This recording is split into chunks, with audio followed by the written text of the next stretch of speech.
देखते हैं कि एक डॉक्टर का इंटरव्यू टीवी पर आ रहा होता है। ये डॉक्टर पब्लिक को बता रही होती हैं कि हमने कैंसर का इलाज ढूंढ लिया है। इंटरव्यू लेने वाली शख्स जब पूछती है कि आपने आज तक कितने लोगों का इलाज किया, तो वो डॉक्टर, जिसका नाम एलिस होता है, वो बताती हैं कि 10,000 लोगों का, और सब के सब लोग ठीक हो गए थे। मतलब इनका इलाज 100% काम करता है। और ये इंटरव्यू खत्म हो जाता है और मूवी की कहानी 3 साल बाद की दिखाई जाती है। यहाँ पर अमेरिका के शहर मैनहट्टन को दिखाया जाता है, जो मुकम्मल तरीके से वीरान हो जाता है। यहाँ पर बहुत सी गाड़ियाँ लगी होती हैं, लेकिन कोई भी शख्स नहीं होता। तमाम बिल्डिंग्स खाली होती हैं, कोई इंसान यहाँ पर नजर नहीं आ रहा होता। और उसी वक्त हम देखते हैं कि लाल कलर की कार बहुत स्पीड से आ रही होती है, और इस गाड़ी के अंदर इस फिल्म के मेन हीरो विल स्मिथ होते हैं, और विल स्मिथ का डॉग भी इसी गाड़ी के अंदर मौजूद होता है। हम ये देखते हैं कि ये तेज गाड़ी चलाते हुए हिरन का शिकार कर रहे होते हैं। हिरन तेजी से भाग रही होती है और वो स्पीड में इसके पीछे जा रही हो। काफी स्ट्रगल के बाद जब ये हिरन का शिकार करने लगते हैं, तो उसी वक्त एक शेरनी आ जाती है और वो इस हिरन को झपट कर उसका शिकार कर लेती है। अब विल स्मिथ चाहते तो अपनी गन से शेरनी को मारकर ये शिकार हासिल कर सकते थे, लेकिन वो इस चीज को इग्नोर कर देते हैं क्योंकि शाम हो जाती है और विल स्मिथ की घड़ी का भी अलार्म बज जाता है। इस अलार्म का मकसद होता है कि उनको अब घर वापस लौटना है, और कोई भी चीज हो उसको इग्नोर करना है और लाजमी अपने घर में वापस पहुंचना है। विल स्मिथ को घर इसलिए जाना होता है क्योंकि इस शहर में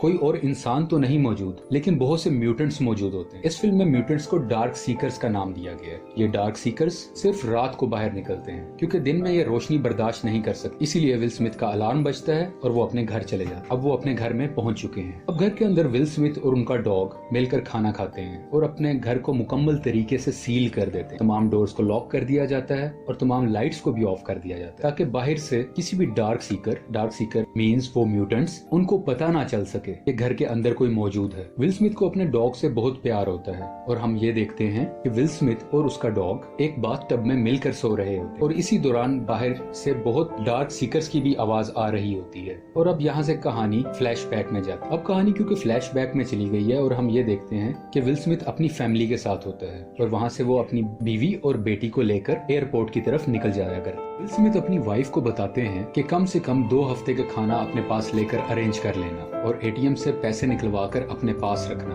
वो अपनी वाइफ को ये भी बताते हैं कि आर्मी 1 घंटे के अंदर इस एरिया को सील कर देगी। उसकी वाइफ बहुत परेशान होती है और वो पूछती है क्या ये वायरस हवा से फैल रहा है। इस वक्त तक विल स्मिथ को कुछ नहीं पता होता, और वो कहते हैं कि हाँ शायद कुछ ऐसा ही है। और इसके बाद ये एयरपोर्ट पहुंच जाते हैं। एयरपोर्ट पर आकर ये देखते हैं कि यहाँ बहुत से लोग मौजूद हैं, क्योंकि सब लोगों को अपनी जान बचानी है और सब लोगों को इस शहर से बाहर किसी महफूज मकाम पर जाना है। लेकिन एयरपोर्ट की सिक्योरिटी सिर्फ उन लोगों को इजाजत देती है जो इन्फेक्टेड नहीं है, ताकि ये बीमारी दूसरे शहरों में ना जाए। यहाँ पर हम देखते हैं कि एक खास किस्म की मशीन सिक्योरिटी एहलकार इस्तेमाल कर रहे होते हैं, जो ये बता देती है कि ये इंसान इन्फेक्टेड है या नहीं है। इस मशीन से विल स्मिथ का बच्चा तो क्लियर हो जाता है, लेकिन जब उसकी वाइफ इस मशीन से गुजरती है तो पता चलता है कि विल स्मिथ की वाइफ बुरी तरह से इन्फेक्टेड है, जिसकी वजह से सिक्योरिटी विल स्मिथ की वाइफ को जाने से रोक देती है। अब विल स्मिथ क्योंकि सीनियर ऑफिसर है तो उसको गुस्सा आता है। वो कहता है ये मेरी वाइफ है, इसको जाने दो, और मेरे ऑर्डर पर मेरी वाइफ को दोबारा चेक। और जब सिक्योरिटी उसकी वाइफ को दोबारा चेक करती है तो मशीन उसको क्लियर बताती है, यानी कि अब मशीन ये बताती है कि वाइफ को कोई वायरस नहीं है और वो दूसरे शहर जा सकती है। विल स्मिथ क्योंकि एक सीनियर ऑफिसर है तो इसकी फैमिली के लिए एक हेलीकॉप्टर का अरेंज किया जाता है। ये हेलीकॉप्टर जैसे ही टेक ऑफ करता है, यानी कि उड़ जाता है, तो सामने से एक और हेलीकॉप्टर आ रहा होता है, जिस पर डार्क सीकर्स अटैक कर देते हैं, और वो दूसरे वाला हेलीकॉप्टर इनबैलेंस होके विल स्मिथ की फैमिली वाले हेलीकॉप्टर पर आकर टकरा जाता है, जिसकी वजह से दोनों हेलीकॉप्टर क्रैश हो जाते हैं। और इस क्रैश की वजह से दोनों हेलीकॉप्टर्स के अंदर मौजूद मुसाफिर मर जाते हैं, जिसमें विल स्मिथ की वाइफ और बेटा भी होता है। अब हम देखते हैं कि विल स्मिथ एक लेबोरेटरी के अंदर मौजूद होते हैं, और वो इन्फेक्टेड लोगों को ठीक करने के लिए मेडिसिन बना रहे हो, डिफरेंट एक्सपेरिमेंट्स कर रहे हो। इसी लैब में बहुत से इन्फेक्टेड चूहे भी होते हैं, ताकि इन चूहों पर एक्सपेरिमेंट किया जा सके और ये टेस्ट किया जा सके कि विल स्मिथ जो दवाई बना रहे हैं क्या वो काम करती है या नहीं। ड्यूरिंग एक्सपेरिमेंट ये भी चेक करते हैं कि उन चूहों को जिनको इन्होंने लास्ट टाइम यही दवाई दी थी, ये चेक कर रहे होते हैं क्या कोई फर्क पड़ा है या नहीं। लेकिन एक्सपेरिमेंट के दौरान पता चलता है कि चूहों की हालत अभी भी वैसे ही खराब है, वो बहुत एग्रेसिव है और अभी तक ये दवाई इन पर असर नहीं कर रही। और इसी परेशानी के अमल में विल स्मिथ की नजर एक चूहे पर जाती है जो बिल्कुल सुकून से बैठा होता है। वो बाकी चूहों की तरह एग्रेसिव नहीं होता। विल स्मिथ को लग रहा होता है कि जो मेडिसिन मैंने इस चूहे को दी है वो कामयाब हो रही है, क्योंकि ये कोई रिएक्शन नहीं कर रहा और उसको लगता है कि शायद यही सही वक्त है कि अब इंसानों पर भी इस मेडिसिन का टेस्ट किया जाए ताकि जितने भी लोग हैं उनको इन्फेक्शन से बचाया जा सके। वो जो डार्क सीकर्स बन चुके हैं उनको दोबारा से इंसान बनाया जा सके। कहानी अब अपने मौजूदा वक्त में आ जाती है। उस वक्त की मैं बात कर रहा हूँ जब वो सिर्फ अकेला है पूरे मैनहट्टन में। विल स्मिथ बाकायदगी से एक काम डेली बेसिस पर करता है। वो रोज दिन में बाहर जाता है और FM रेडियो के थ्रू सिग्नल्स भेजता है कि अगर कोई इंसान उसे सुन रहा है तो आपको किसी भी किस्म की मदद चाहिए हो तो मैं मौजूद हूँ, मैं आपको खाना दे सकता हूँ, मैं आपको शेल्टर दे सकता हूँ, इस उम्मीद पर कि एक दिन उसे कोई ना कोई सुनेगा और उसे कोई राब्ता करेगा। तो वो इस बात पर बिलीव करता है कि मैं अकेला नहीं हूँगा, यहाँ पे और कोई भी हो सकता है जो मुझे सुनेगा और मैं उसे मिल सकूं या वो मुझसे मिल सके। और वो ये भी बताता है कि वो रोज 12 बजे एक ब्रिज पर अवेलेबल होता है और मैं आपको रोज वहीं पर मिलूंगा। अब शिकार के सिलसिले में विल स्मिथ को एक और हिरन नजर आता है। वो और उसका डॉग उस हिरन का पीछा करते हुए एक कमरे के करीब पहुंच जाते हैं। वो कमरे में बहुत अंधेरा होता है। विल स्मिथ तो उस कमरे में दाखिल नहीं होना चाहता, लेकिन उसका कुत्ता उसी कमरे में चला जाता है जहाँ पर बहुत अंधेरा होता है। क्योंकि विल स्मिथ अपने डॉग से बहुत प्यार करता है तो वो भी अपने डॉग के लिए उस अंधेरे वाले कमरे में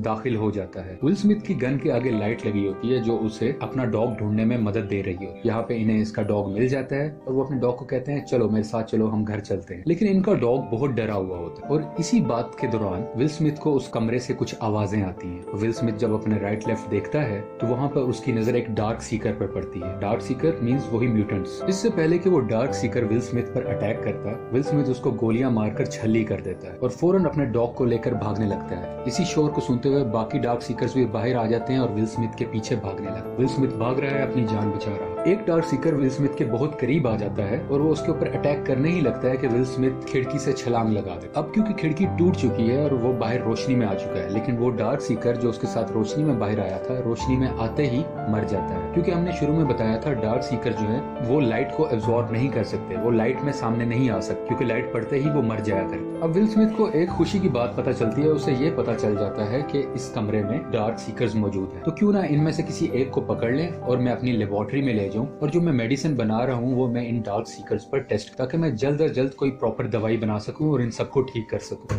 अब डार्क सीकर्स को पकड़ने के लिए विल स्मिथ एक ऐसा जाल बनाते हैं जिसमें वो फंस जाए। एक फंदा सा बनाया जाता है और इसी दौरान वो अपने डॉग को कहते हैं कि तुम गाड़ी में बैठ जाओ क्योंकि तुम्हें इन्फेक्शन हो सकता है। यहाँ पे विल स्मिथ अपनी बात इसलिए नहीं करते क्योंकि वो डेली बेसिस पे डिफरेंट डोजेस ले रहे होते हैं, मेडिसिन ले रहे हो ताकि वो इन्फेक्शन से बच सके। थोड़ी देर में इन्हें पता चलता है कि वो जो जाल बिछाया गया था उसमें एक डार्क सीकर फंस चुका है। अब वो डार्क सीकर विल स्मिथ के कब्जे में आ चुका है। लेकिन उसी दौरान हम देखते हैं कि वो रूम जो अंधेरे वाला रूम था वहां से एक म्यूटेंट खिड़की पर आता है और वो बहुत जोर से चलाता है विल स्मिथ को देख, जैसे वो उसे बदला लेना चाह रहा है। खैर विल स्मिथ उस डार्क सीकर को लेकर अपनी लैब में आ जाते हैं। अब विल स्मिथ इस म्यूटेंट पर वही दवाई का इस्तेमाल करते हैं जो उन्होंने उस चूहे पे की थी। वही चूहा जो इन्हें लग रहा था कि वो ठीक हो रहा है। दवाई देने के कुछ बाद ही उस डार्क सीकर की सांसें आहिस्ता होने लग जाती, उसका हार्ट रेट कम होने लग जाता है, जिससे विल स्मिथ को लगता है, उन्हें एक उम्मीद आती है कि शायद ये ठीक हो रहा है। और उसी वक्त वो म्यूटेंट जाग जाता है और जोर से चीखे मारने लगता है और उसके बाद वो बेहोश हो जाता है और विल स्मिथ काफी मायूस हो जाते हैं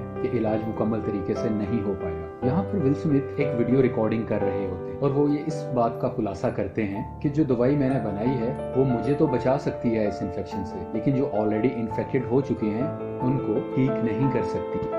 और मैं बार बार इसी चीज की कोशिश कर रहा हूँ ताकि उन डार्क सीकर्स को ठीक किया जा सके। और वो ये एक और बात भी ऐड करते हैं कि आज जब मैं उस डार्क सीकर को पकड़ रहा था तो एक डार्क सीकर मुझे घूर कर देखने लगा था और वो घूरते हुए रोशनी में भी आ चुका था और रोशनी का असर उस पर कुछ नहीं हो रहा। शायद ये इस वजह से हो रहा है क्योंकि उनको भूख लग रही है और वो अपने लाइफस्टाइल को चेंज कर रहे हैं। आहिस्ता आहिस्ता वो खुद को धूप में आने का आदी बना रहे हैं।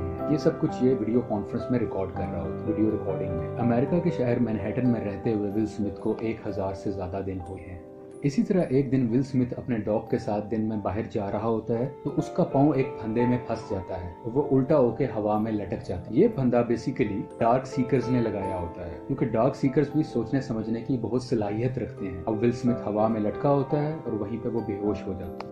ये फंदा बिल्कुल उसी तरह लगाया गया था जैसे कि एक दिन पहले विल स्मिथ ने डार्क सीकर्स को पकड़ने के लिए लटकाया था और अब डार्क सीकर्स ने बिल्कुल उसी तरह कॉपी करके विल स्मिथ को फंसा दिया होता है। अभी दिन का वक्त और कुछ ही देर बाद विल स्मिथ की घड़ी का अलार्म बजने लगता है, यानी कि शाम होने वाली है, रात होने वाली है। और नीचे से विल स्मिथ का डॉग भी बार बार भौंकता है उसे उठाने के लिए कि यहाँ से आजाद हो जाओ ताकि हम निकल सके, क्योंकि ये टाइम डार्क सीकर्स का है और वो इस टाइम बाहर आ जाते हैं और अगर वो बाहर आ गए तो विल स्मिथ की खैर नहीं।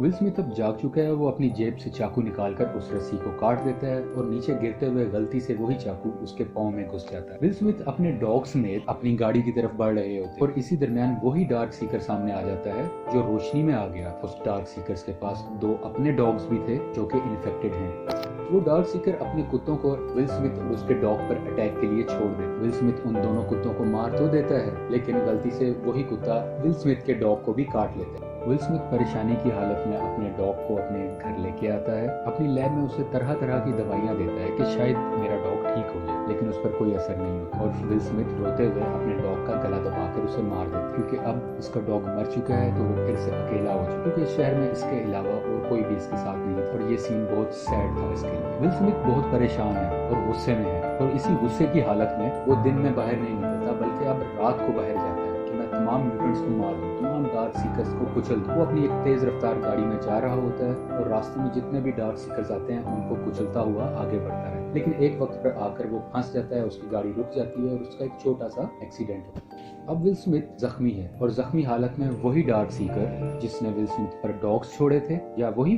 डार्क सीकर जो धूप में आ गया था, वो विल स्मिथ के पास आता है उसको मारने के लिए। बेसिकली ये डार्क सीकर इन तमाम डार्क सीकर्स का बॉस है। इससे पहले कि वो डार्क सीकर विल स्मिथ को नुकसान पहुंचाता, एक बहुत तेज रोशनी यहाँ पर आती है जिसकी वजह से तमाम डार्क सीकर्स भाग जाते हैं और अंधेरे में छुप जाते हैं। क्योंकि विल स्मिथ का एक्सीडेंट हुआ होता है और ये काफी सेंसलेस हालत में होता है और इसी दरमियान इसे आवाज आती है कि आप कहाँ रहते हैं, मुझे अपनी लोकेशन बताएं। विल स्मिथ थोड़ा बेहोशी की हालत में मुश्किल से अपना एड्रेस बता। अगले सीन में विल स्मिथ जब सो के उठता है तो वहाँ पे टीवी चल रहा हो। जब वो गनूदगी से उठता है तो देखता है कि उसके कमरे में एक औरत और उसका एक बेटा मौजूद है। वो पहले तो देख के हैरान होता है लेकिन खुश भी होता है। वो औरत बताती है कि हमने आपका FM रेडियो पे मैसेज सुना और आपकी लोकेशन जानकर हम आपके पास आए हैं। वो औरत ये भी बताती है कि आपने जिस पुल पर मिलने का कहा था, हम पूरा दिन उस जगह पर इंतजार करते रहे, लेकिन आप वहाँ पे आज आए नहीं और हमने रात को देखा कि आप म्यूटेंट्स के दरमियान फंसे हुए हैं, तो वहाँ पर हम आपको आगे बचा। वो औरत विल स्मिथ को ये भी बताती है कि हमारे साथ जितने साथी थे उन सबको डार्क सीकर्स ने खत्म कर दिया है और अब हम दोनों एक ऐसी जगह पर जाना चाह रहे हैं जहाँ और भी इंसान जिंदा। वो एक सेफ लोकेशन है जहाँ पर कोई वायरस नहीं और वहाँ पर सिक्योरिटी भी बहुत अच्छी है।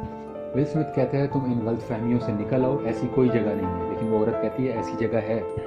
अब विल स्मिथ अपनी डेली रूटीन के मुताबिक घर को लॉक कर रहा होता है। इसके घर में इस वक्त एना और उसका बेटा भी मौजूद होता है। विल स्मिथ लॉक कर रहा होता है तो उसे बाहर से बहुत से डार्क सीकर्स की आवाज आती है जो उसके घर के बहुत करीब। विल स्मिथ को शक होता है और वो उस औरत से पूछता है कि तुम रात को मुझे किस टाइम लेके आई थी घर। वो उसे बताती है कि बस सुबह होने ही वाली थी। विल स्मिथ कहता है कि जब तुम मुझे ला रही थी इन्होंने यकीनन देख लिया होगा और अब वो हमें खत्म करने के उन्होंने हमें ढूंढ लिया। विल स्मिथ इस चीज के लिए पहले से रेडी था और इसलिए उसने अपने घर के बाहर डिफरेंट माइंस बिछाई हो ताकि कोई इसके घर के करीब आए तो वो ब्लास्ट हो जाए और इसके घर तक कोई ना पहुंचे। और इसी दौरान काफी म्यूटेंट्स का पांव उस पर आता है और वो म्यूटेंट्स या डार्क सीकर्स मरने लगते हैं, लेकिन ये तादाद में बहुत ज्यादा है और कुछ ही देर में डार्क सीकर्स इसके घर के अंदर घुस जाते हैं जिनको विल स्मिथ अपनी गन से मार देता है। विल स्मिथ और उस औरत को लगता है कि हमने तमाम म्यूटेंट्स को मार दिया है और अब घर में कोई दूसरा म्यूटेंट या डार्क सीकर मौजूद नहीं। ये उसी डार्क सीकर के पास आते हैं जो उनकी लैब में मौजूद है जिस पर ये लोग टेस्ट कर रहे होते हैं। ये इधर आकर देखते हैं कि वो डार्क सीकर अब तो रहा, यानी कि वो काफी हद तक इंसान बन चुका है और जितना भी इन्फेक्शन था उसे वो काफी हद तक कम हो रहा है। इन्हें लगता है कि हमारा इलाज कामयाब हो रहा है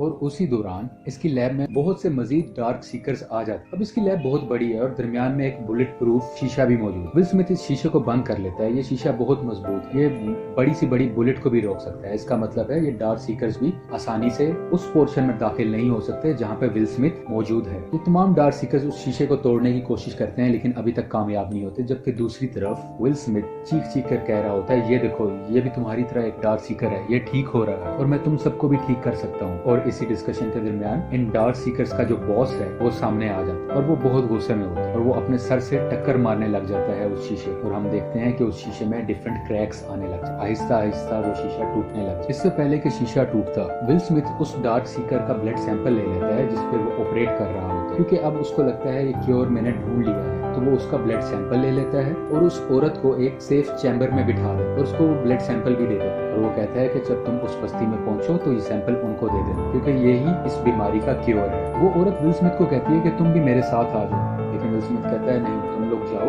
ये लोग रुकने वाले नहीं है, इनको मुझे ही खत्म करना होगा। यहाँ पर विल स्मिथ एक दराज को ओपन करता है और वहाँ से एक हैंड ग्रेनेड निकालता है और विल स्मिथ भागते हुए उन म्यूटेंट्स के करीब जाता है और इन तमाम म्यूटेंट्स या डार्क सीकर्स के दरमियान जाके अपने हैंड ग्रेनेड को ओपन कर लेता है और यहाँ एक बड़ा सा ब्लास्ट जिसमें विल स्मिथ और तमाम डार्क सीकर्स मर जाते हैं। ये एक सैड मोमेंट था हम सब के लिए। और अब हम देखते हैं कि एना यानी कि वो लड़की जो विल स्मिथ के पास होती है वो एक ऐसी जगह पर पहुंच जाती है जहाँ पर वो जाना चाहती थी, यानी कि वैसी ही बस्ती, वैसी ही जगह जहाँ पे बचे हुए इंसान मौजूद है और वहाँ पर हाई सिक्योरिटी है ताकि कोई भी डार्क सीकर वहाँ पर ना आ सके। यहाँ पर एना को प्रोटेक्शन मिलती है और वो ब्लड सैंपल वहाँ पर मौजूद सिक्योरिटी को एना दे देती है। ये ब्लड सैंपल वही क्योर था जो विल स्मिथ ने एना को दिया था और इसी तरह विल स्मिथ ने अपनी जान देकर तमाम इंसानियत को बचाया और इसलिए ही शायद इस मूवी का नाम था आई एम लेजेंड। इंडीड।